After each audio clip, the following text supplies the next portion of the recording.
Œuvre de Maria Valtorta, tome 5, chapitre 327, intitulé Aux confins de la Phénicie, discours sur l'égalité des peuples et paraboles du levain. Sans date. La route qui mène de la Phénicie à Ptolémaïs est une belle route qui traverse, en parfaite ligne droite, la plaine entre la mer et les montagnes.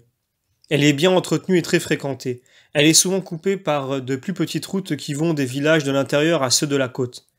Elle présente de nombreux carrefours près desquels il y a généralement une maison, un puits et une maréchalerie rudimentaire pour les quadrupèdes qui peuvent avoir besoin de fer. Jésus, avec les 6 apôtres qui sont restés avec lui, fait un bon bout de chemin, 2 kilomètres sinon plus, avec toujours sous les yeux le même spectacle. Finalement, il s'arrête près de l'une de ces maisons avec puits et maréchalerie, à un carrefour près d'un torrent qu'enjambe un pont, certes solide, mais à peine assez large pour un char, ce qui oblige ceux qui vont et viennent à s'arrêter, car les 2 courants qui se croisent ne pourraient passer en même temps. Et cela permet aux passagers de races différentes, comme je réussis à comprendre, c'est-à-dire aux Phéniciens et aux Juifs proprement dits qui se haïssent mutuellement, de se mettre d'accord sur un seul point, celui de maudire Rome. Et pourtant, sans Rome, il n'aurait pas ce pont, et avec ce torrent en crue, je ne sais comment ils arriveraient à passer. Mais c'est ainsi. L'oppresseur est toujours haï, même s'il fait des choses utiles. Jésus s'arrête près du pont, dans le coin ensoleillé où se trouve la maison qui, d'un côté, le long du torrent, a la maréchalerie malodorante, où l'on est en train de forger des fers pour un cheval et 2 ânes qui ont perdu les leurs. Le cheval est attaché à un char romain sur lequel se trouvent des soldats qui s'amusent à faire des grimaces aux Hébreux qui, de leur côté, leur lancent des imprécations. Et ils envoient une poignée de crottins à un vieillard au long nez, plus hostile que les autres, une vraie bouche de vipère qui, je crois, mordrait volontiers les Romains pour les empoisonner. Imaginez ce qui arrive. Le vieil Hébreu s'échappe en hurlant comme s'il lui avait donné la lèpre et les autres Hébreux font chorus. Des Phéniciens crient ironiquement « Vous aimez la nouvelle manne ? Mangez, mangez, cela vous donnera du souffle pour crier contre ceux qui sont trop bons avec vous, vipères hypocrites. » Les soldats ricanent, Jésus se tait. Le char romain part finalement en saluant le maréchal ferrant du cri. « Salut Titus, et bon séjour !» L'homme est robuste, âgé. Il a un cou de taureau, le visage rasé, des yeux très noirs encadrant un nez assez fort, un front large et proéminent, un peu dégarni, et ses cheveux, là où il y en a, sont courts et un peu crépus. Il lève son lourd marteau en geste d'adieu, puis se penche de nouveau sur l'enclume sur laquelle un apprenti a placé un fer rouge pendant qu'un autre garçon brûle le sabot d'un âne pour préparer la mise en place du fer. Ces maréchaux ferrants, le long des routes, sont presque tous des Romains, des soldats restés ici après leur service, et ils gagnent bien leur vie, explique Matthieu. Rien ne les empêche jamais de s'occuper des animaux, et un âne peut perdre un fer même avant le crépuscule du Shabbat ou pendant les enseignes. Celui qui nous a fait Antoine était marié à une femme juive, dit Jean. Il y a plus de femmes folles que de sages, dit sentencieusement Jacques, fils de Zébédée. Et les enfants, à qui sont-ils? À Dieu ou au paganisme? Demande André. Ils appartiennent généralement au conjoint le plus fort, répond Matthieu. Et il suffit que la femme ne soit pas une apostate pour qu'il soit juif.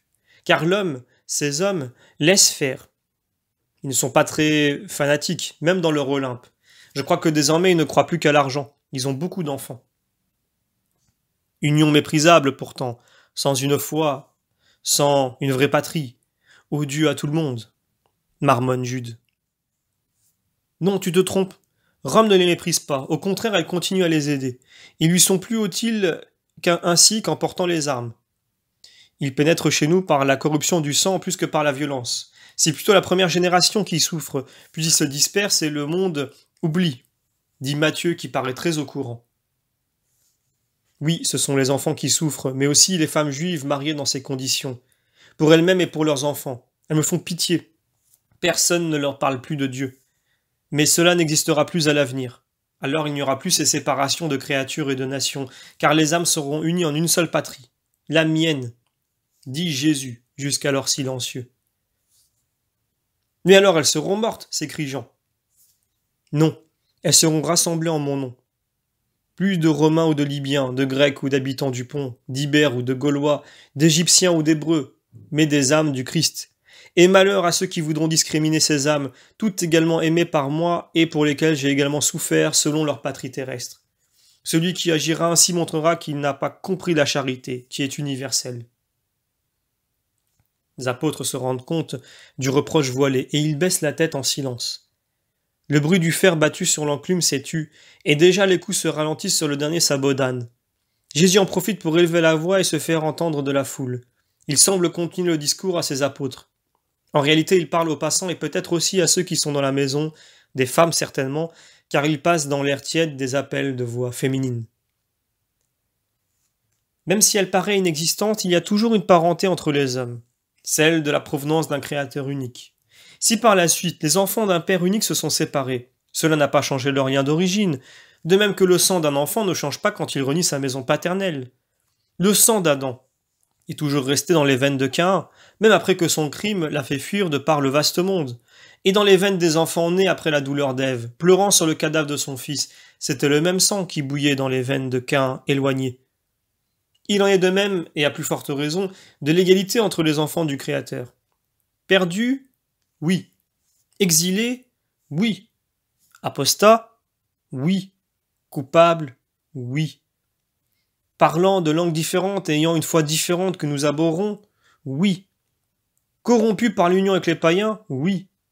Mais l'âme leur est venue d'un seul, et elle est toujours la même, même déchirée, perdue, exilée, corrompue. Même si elle est objet de douleur pour Dieu le Père, c'est toujours une âme créée par lui. Les bons fils d'un père très bon doivent avoir de bons sentiments. Bons envers le père, bons envers leurs frères, quoiqu'ils soient devenus parce qu'ils fils du même père. Bons avec le père en cherchant à le consoler de sa douleur, en lui ramenant ses fils qui sont sa douleur, ou parce qu'ils sont pécheurs, apostats ou encore païens. Bons envers eux car ils ont une âme venue du Père.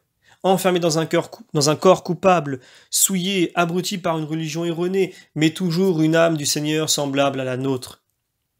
Vous qui appartenez au peuple d'Israël, rappelez-vous qu'il n'y a personne, fût-ce même l'idolâtre le plus éloigné de Dieu par sa religion, fût-ce le plus païen des païens ou le plus athée des hommes, qui soit totalement dépourvu d'une trace de son origine. Rappelez-vous, vous qui vous êtes trompés en vous séparant de la religion authentique, en vous abaissant à des mélanges de sang que notre morale condamne, que même s'il vous semble que tout ce qui était Israël est mort en vous, étouffé par l'amour pour un homme d'une autre foi ou d'une autre race, que tout en vous n'est pas mort. Il y a quelque chose qui vit encore et c'est Israël. Et vous avez le devoir de souffler sur ce feu mourant, d'alimenter l'étincelle qui subsiste par la volonté de Dieu pour le faire croître au-dessus de l'amour charnel. Celui-ci cesse avec la mort, mais votre âme ne finit pas avec la mort. Souvenez-vous-en. Et vous, qui que vous soyez, qui voyez, et bien des fois avec horreur, les mariages hybrides d'une fille d'Israël avec un homme de religion et de souche différentes, souvenez-vous que vous avez l'obligation, le devoir d'aider charitablement votre sœur égarée pour qu'elle retrouve les voies du Père. Voici la nouvelle loi, sainte et agréable au Seigneur, que ceux qui suivent le Rédempteur rachètent partout où il y a à racheter, pour que Dieu se réjouisse des âmes revenues à la maison paternelle et pour que le sacrifice du Rédempteur ne soit pas rendu stérile ou trop restreint. Pour faire fermenter une grande quantité de farine, la maîtresse de maison prend un petit morceau de la pâte de la semaine précédente. Oh, une petite quantité enlevée à la grande masse. Elle la mélange à un tas de farine et garde le tout à l'abri des vents nuisibles dans la tiédeur favorable de la maison. Agissez ainsi, vous, les vrais partisans du bien, et vous aussi, créatures qui vous êtes éloignés du Père et de son royaume. Vous, les premiers, donnez un peu de votre levain en supplément au second, et pour les renforcer, ils l'uniront à la particule de justice qui subsiste en eux.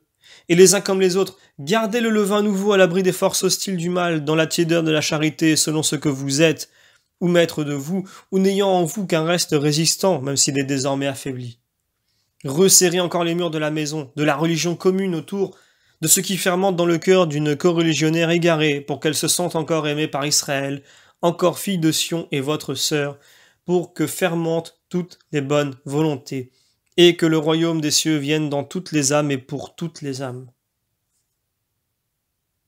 Mais qui est-ce? Qui est-ce? Se demandent les gens qui ne sentent plus la hâte de passer, bien que le pont soit désencombré ou de continuer s'ils l'ont passé. Un rabbi d'Israël.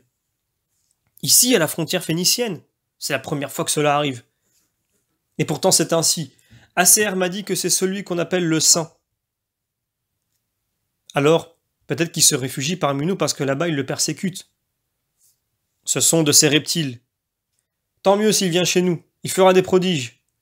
Pendant ce temps, Jésus s'est éloigné en prenant un sentier à travers un champ, et il s'en va. Fin du chapitre.